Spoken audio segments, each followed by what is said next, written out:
What up, YouTube? It's your boy Drizzle, and we back. So today, we got K Dot doing an interview for the Super Bowl. Yeah, we're gonna go ahead and check this out. But look, man, if y'all new over here, please hit the like and sub on the channel, man. I would appreciate it. We're trying to run this channel up, so hit the sub for your boy, man, and hit the like button to keep the video rolling through the algorithm. And yeah, I did this yesterday. I was live over on Kick. If any of y'all got Kick, man, go and follow my Kick page at Drizzle Reacts, and also the main page at Drizzle Reacts over on YouTube. Go and drop a sub. And yeah, let's go ahead and get to this. Bit surreal to actually see you in the flesh, because you've always made it a point of just letting the music speak for yourself, which is something I really respect. But the spotlight has been shining so brightly on you for the past few months. I've just been wondering how you've been processing behind the scenes, how you've been feeling about everything happening, all the success.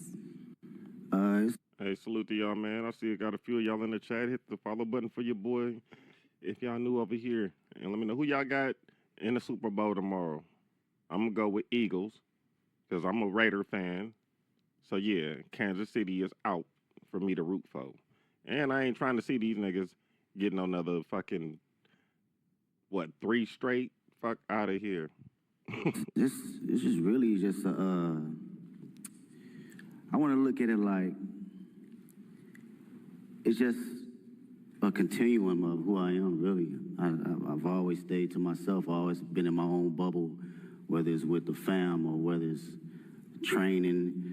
How I process it all is just, I continue to do what I was doing 10 years ago, and that's like, be better in myself, better in the craft, and not look at it as bright lights, you know? Mm-hmm. And it may sound cliche, but it always worked for me, even when I was younger, you know, playing sports or being in the forefront of presentations and stuff like that. It was like, I gotta look at myself in the mirror rather than looking at it as a crowd or, you know, fame and attention. So now, early days of your career, you know, Section 80 days, even early mixtapes, and you perfecting your craft as an MC. Did you ever think we'd be at the Super Bowl with this? I wasn't thinking about no Super Bowl. You never thought about the Super Bowl with this? I wasn't thinking about no Super Bowl for sure. We was thinking about the best verse and how we gonna split this $5 at Church's Chicken or something like that. It wasn't no Super Bowl. Going to the studio and getting a meal. But hell no, nigga, shit like this be a real dream come true type shit. Like, nigga, you in the hood, that's the farthest thing from your mind. That'd be like a hope and a wish, nigga, that your ass could go and perform and do some shit like the Super Bowl, nigga. I think, well, what I know is the passion I have now is still the passion I had then. And I think that carried on to the Super Bowl. So it was all about being present. As long as I was present in the studio and present in whatever that line was or whatever that mistake was, rapping or doing hooks or choruses or whatnot, I was present in that moment. I felt that passion. I think being present and not actually foreseeing everything kept me in a grounded state of mind in order to be at, you know, big stages like this. That was a lot what this year was about too, right? Like you, I guess, you know, you took it and put it on your back and you felt like a line needed to be drawn, right? Was that, you know, was that your intent when you rolled out this year? Was like, yo, I'm drawing a line. Like, this is what it is. My intent was to always keep, I think from day one was to always keep the nature of it as a sport. You know, I don't care how motherfuckers look at it as far as like, as a collaborative effort, you know, that's cool too, but I love when artists grit their teeth. Like, I still watch battle raps. I still watch Smack URL from Murder Mook to Lux to Tay-Rock, you know, my bro Daylight. This has always been the core definition of who I am, and it's been that way since day one. So I don't think it was a thing for this year. It was always just a continuum. And what I will say about this year, it was more from a space where I think a lot of people was putting rap to the back, and you didn't see that. You didn't see that grit. You didn't see that bite anymore. So I always took that in consideration in going into any type of my music. That's interesting. So I hope this makes sense, right? You know, we've been following your journey for about 15 years, and you have been so consistent in the messaging and the focus,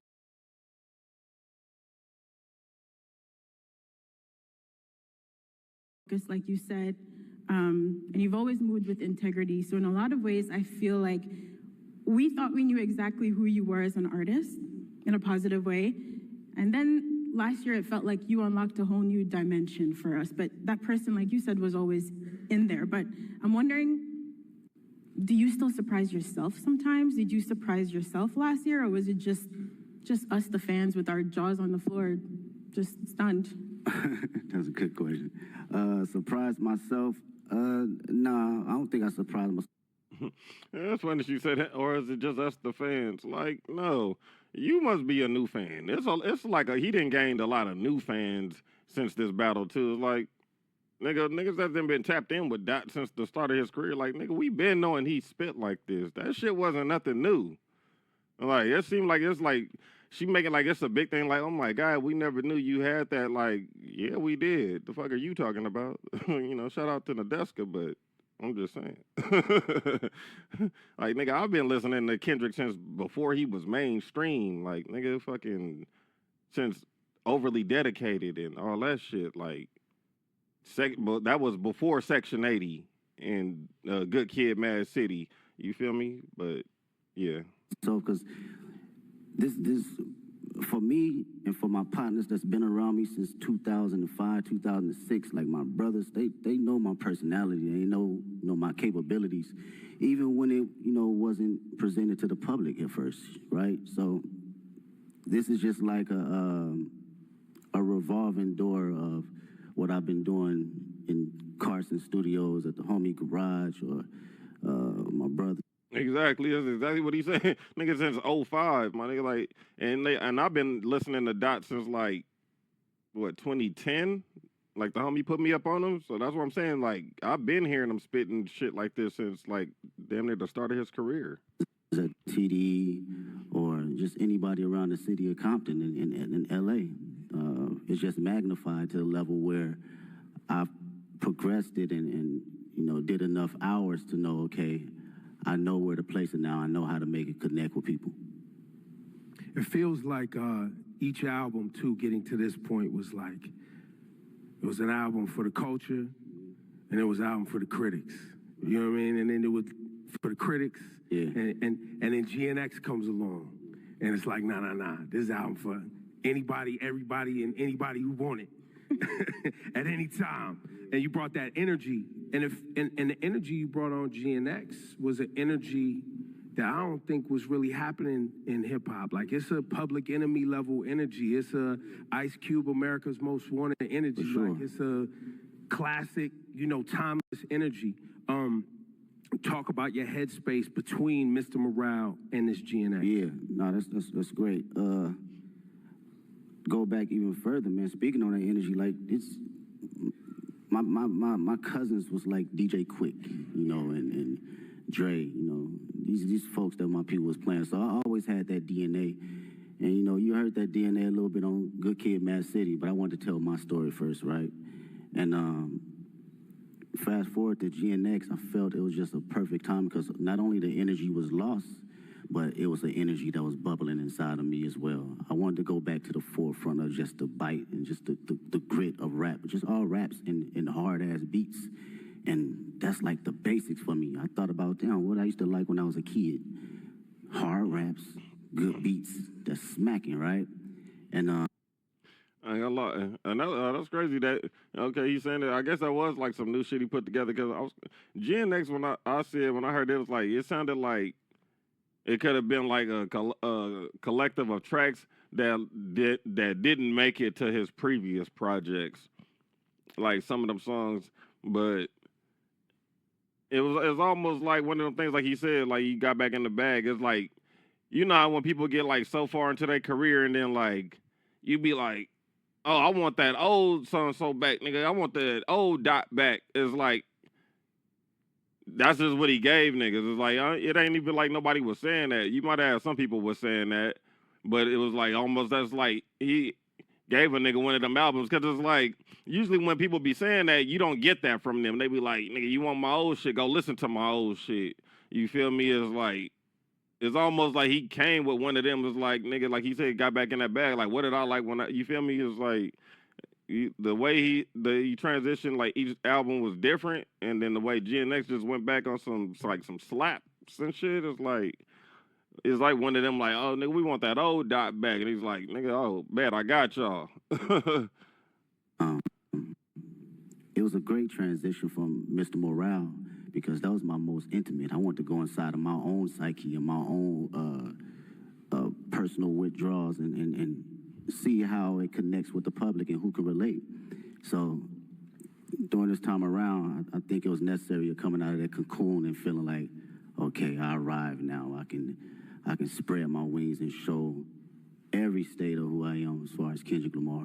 And you really did spread your wings. I mean, you just came off a huge Grammy wins. You walked away with 5 awards, and you won Not Like Us won for Song and Record of the Year, which in itself is remarkable. But I think for people who love and respect hip hop and the roots of this culture, the competitive spirit of it, it has been a little bit mind-bending that you created this massive cultural award-winning anthem out of a battle rap song. And how is that something, after you got off that Grammy stage, you got home in some quiet time, what was going through your head? I was just thinking about the culture, really. It's always that for me first. I'm not even bullshitting with you. It's like, when people talk about rap, man, the conversations I hear, they think it's just rap and it's not an actual art form. So when you put records like that at the forefront, it reminds people that this is more than just something that came 50 years ago and like kind of like belittle it. So I love to see that it gets that type of recognition for just straight raps, from awards to the billboards, all that, because this is truly just as big as an art form and a genre as any other genre. So that's what I think about, and I feel accomplished being able to do that. You know, whether somebody else come behind me and do it again and quadruple it, I love to see it. If that was my purpose to do that, then that's exactly what it was for that particular moment. I think people often miss the significance of that Record and Song of the Year award, because that Song of the Year award is a songwriter's award. Like, it's not just the biggest song. It's like someone wrote a song. And you as a songwriter, when you see your name up there and it's written by Kendrick, and that's it. Yeah. That's powerful. And I think to what you're saying, I think there's a lot of people who have become fans of hip hop, and they, you know, you like the songs you hear and know, but you're not actually tapped into the work that it takes for you to generate the output, the art. Exactly, man. As a writer, you know, and that's what I can appreciate the most. And knowing how much time I dedicated over the years in just trial and error, writing the most terrible shit to some of the greatest shit. You know, we all do it, from writer's block to figuring out how to find inspiration from the most non-popular aspects around me. So it's like, knowing that trial and knowing what I put in as far as my thinking process and what it takes to get there, I do not look at it as a small, like, endeavor because it's a hit record. No, it's actually some writing in that shit. You know, whether it connect with you on a spiritual level, whether it connect with you on a comedic level, whether it connect with you just on a personal dynamic, it's still from a writer's point of view. Yeah, you are an incredible writer. There are songs on GNX like Reincarnated. I didn't know what to do with that song for the first few times I heard of it, just trying to figure out where you possibly came up with the inspiration for a record like that. Like, when you're working on those songs, are you going through multiple versions until the right thing comes to you? It's hard to fathom, I guess is what I'm saying. Yeah, well, records like that, first off, shout out to Tupac. That's the number one inspiration. That was always one of my favorite records from him and Outlaws. With records like that, it's always going into my mind of like, what if, right? And crafting out my what if ideas to the masses. So when I think about concepts and I think about what I actually believe and what I feel, I just go through a breakdown as if I'm reading a book. and how I want people to hear this from a book sequence. So my initial process is, okay, how can I open them up to the story, and how can I drive them to the ending point to make them feel truly exactly what I'm trying to convey, whether they take their own perspective from it or they take mine. I just want you to feel it first. The writing is there, and now it's up to me to perform it to where you can feel it. Yo, give it up for this guy, Kendrick Lamar. Y'all too quiet, man. This guy, this guy he doesn't sit down and do this too often, so this is a very special conversation. We appreciate you, bro. Yeah. I really do. And shout to SZA, too, because you guys are making history right now. And you've seen her from her home. Yeah, Kendrick keep that mystique and aura about this of like the artists when we was coming up, like you don't see that nigga that much. So it's like it do be like something like when that nigga sit down, it's like, oh shit, that nigga didn't. It's like nowadays, motherfucking artists be just on everybody's couch. Humble beginnings, like she's seen you from your humble beginnings. You've watched her find success, and now y'all sharing the stage at the Super Bowl. This humongous tour that's rolling out next year. Talk about this moment in both of y'all's career. Have you guys had a chance to even see each other in this moment and be like, yo, like? We haven't even had a chance to crash out about it because everything been moving fast, like far as production and rehearsals and stuff. So we speak, but we haven't really got a chance to settle into the moment. For me personally, watching her, her career and where she's come from, it's amazing to see. I get to finally see how certain individuals see me come up in the process, because I seen her day one coming in the studio and writing songs, throwing away songs, writing another song, throwing away songs, and songs is hard. And I understood that process, though, wanting to be great.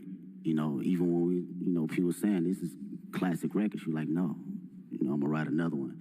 And I understood that, and I seen it. So to see it now magnified is like, she always had it, man. She always had it, and I'm just honored to be next to a talent. Yeah, you've both worked really hard to be here in this moment, and on Heart Part 6 is really amazing to hear you detail that journey for old and new fans, coming up through the ranks at TDE and now launching your own agency, PG Lang. So performing at the Super Bowl halftime show is very much, us as fans getting to celebrate you and this beautiful musical legacy, but also now you're stepping out as an entrepreneur. What has it been like to build your own business and to also showcase some of that creativity from your agency on this platform? Oh, man, I love the process. Shout out to PG Lang. Make some noise with PG Lang. Yeah, that's my team, man. It's 30 incredible individuals. It's like, nigga, who is this crowd? Nigga, these niggas dried in the motherfucker. And they got to tell y'all niggas to clap this shit. Them niggas sitting there dried in the motherfucker. 5. Niggas probably sitting in front of an audience full of fucking Drake fans. I know what's going on. And you niggas sitting up there, yeah. Niggas don't want to clap for this nigga. Extraordinary executives that work day in, day out to make sure we are doing something that will long live the culture. From a music standpoint, from a creative standpoint, fashion, film, books, day in, day out of just being around like-minded individuals that have different perspectives outside of just music. So through that process, it was a challenge for me, but even more a process of me enjoying, different ideas and different backgrounds and how to look at things. I love it. Being on calls and, formulating business ideas and ventures outside of my usual norm, it challenges me. And I can't wait to see what happens next. I know it's going to happen next. Yeah. We can. I think for the audience, too, and anybody watching around the world, the PG Lang thing is I think people see you as an artist and someone who makes music. But I don't know if you want to share it today, but the level of detail that you yourself, along with Dave and shout to the whole PG Lang team, but y'all as like what we're gonna see on Sunday is a PG Lang production. Yes, that's all PG Lang. That is us sitting day in, day out, from the edits, the production, the the stage design, the music, the sound tech. It's everything across the board, and it takes a lot of work. It takes a lot of creative individuals. I can't sit here and say it's all me, because these are people that are just as passionate and want to see us win, but also want to put out something that lives a long, long time. And with Dave's creative mind, it's just, he's insane, man. That dude is like Basquiat in so many different fashions. You know, you can clearly pick his brain about anything, and he'll give you an answer right down the middle to help you decide for yourself. So that's something I can always appreciate. Yeah, I'd say with all of your powers combined, y'all are really diabolical. Like, when you roll out the videos, all the visuals for GNX, just the way you all move strategically together, it is inspiring beyond the music. You know, just thinking about how to approach life and art in a holistic way. And so when it came down to planning for the Super Bowl now, you know, you've teased on the album coming up to New Orleans with this LA energy. How did you guys approach the show and trying to figure out how to pay tribute to the classics in your catalog with this new music in like a 13-minute set list? Yeah, it's wild.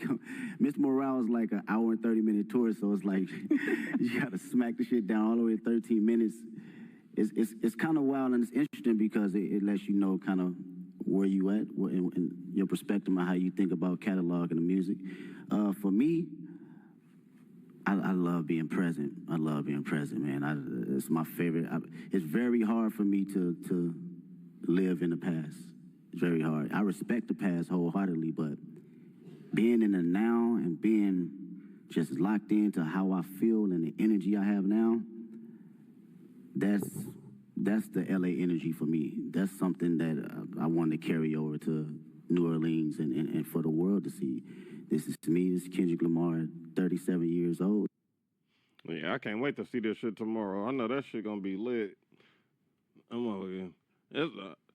Dare to say this might be the best Super Bowl performance of all time. Cause I know that like he looked to go all out, you feel me? And doing like something like this where this is your show, they didn't give you the halftime. Like, I know this nigga putting on like a big ass type of production and shit. Like, niggas thought that fucking the Dr. Dre and the whole Snoop and all that shit was something big. Like, nigga, he might, you feel me? He might have found a way to like top that. He seen how that, like, you feel me? Because he was a part of that. So this nigga ain't got to see how that shit was and how them niggas even put that together, how Dre put that together. So it's like, I don't doubt this nigga could look to even try and go harder than that. You feel me? Like, this shit gonna be something tomorrow. Like, I don't doubt he not finna try and do something that's like gonna be dumb memorable. And I still feel like I'm elevating. I'm still on the journey though, you know? And I want that energy to, you know, ooze out into the televisions and to the people that's in that building.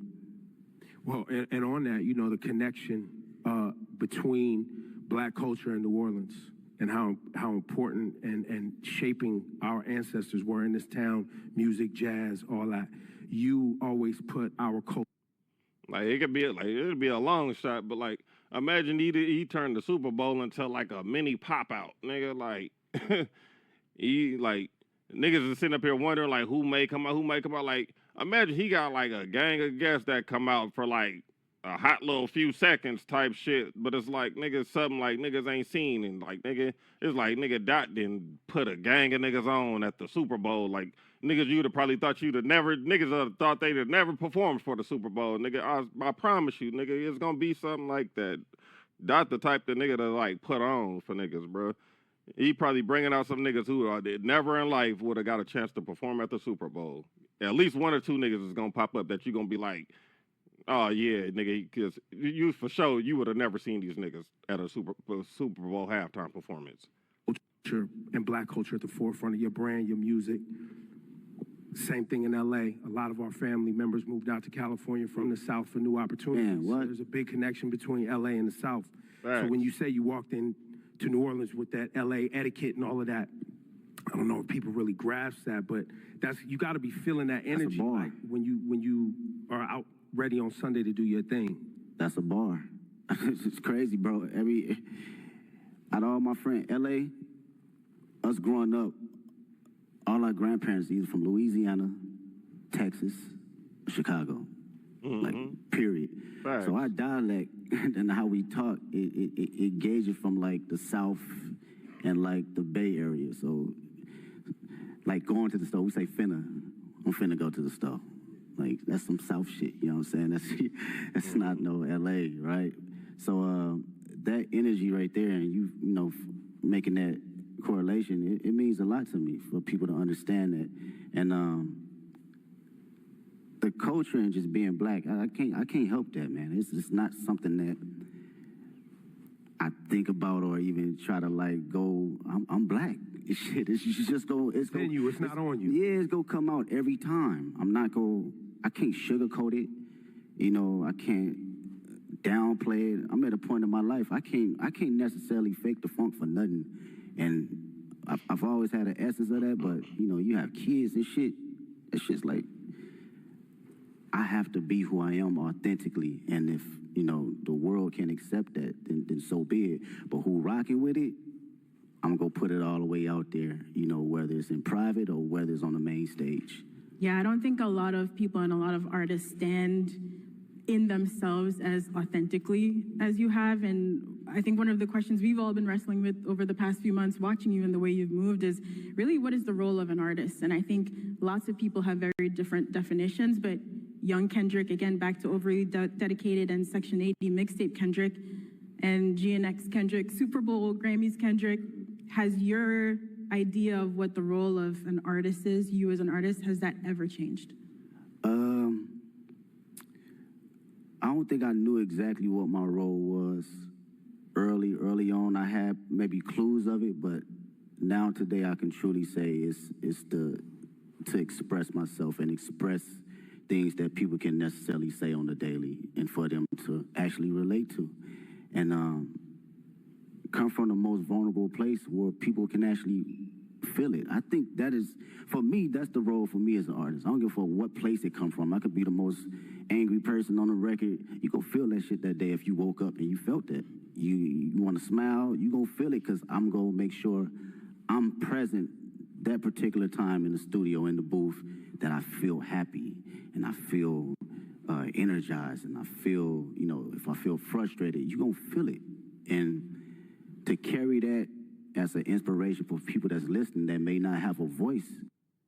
Yeah, that shit's solid. That, you know, I've grew up with cats, still to this day can't have a conversation.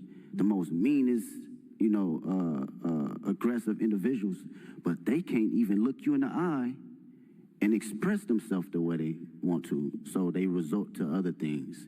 And when I think about that, and I know that I have the tools necessary to communicate myself properly and effectively, I gotta do it for them. I gotta make records like Reincarnated. I gotta make records like Man in the Garden. I have to, because they feel that way, but they cannot project it.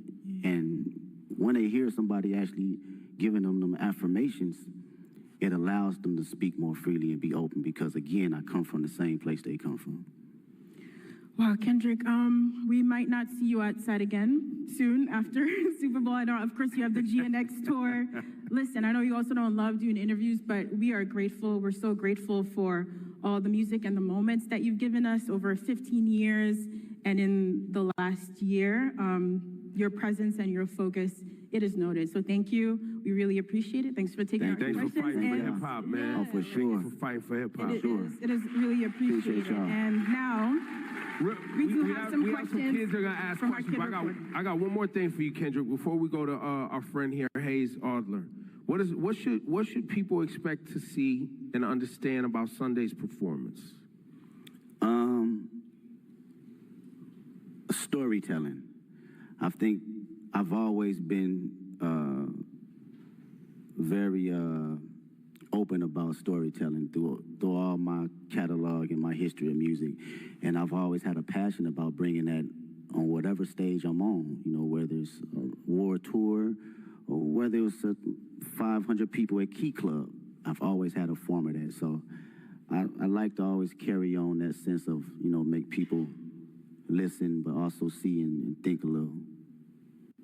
I think this is going to be one of those performances where people are going to be digging up Easter eggs for I mean, years, that's the Kendrick years thing, to come, you know. right? Even when it's not an Easter egg, people gonna make one up, right, Ken? Yeah.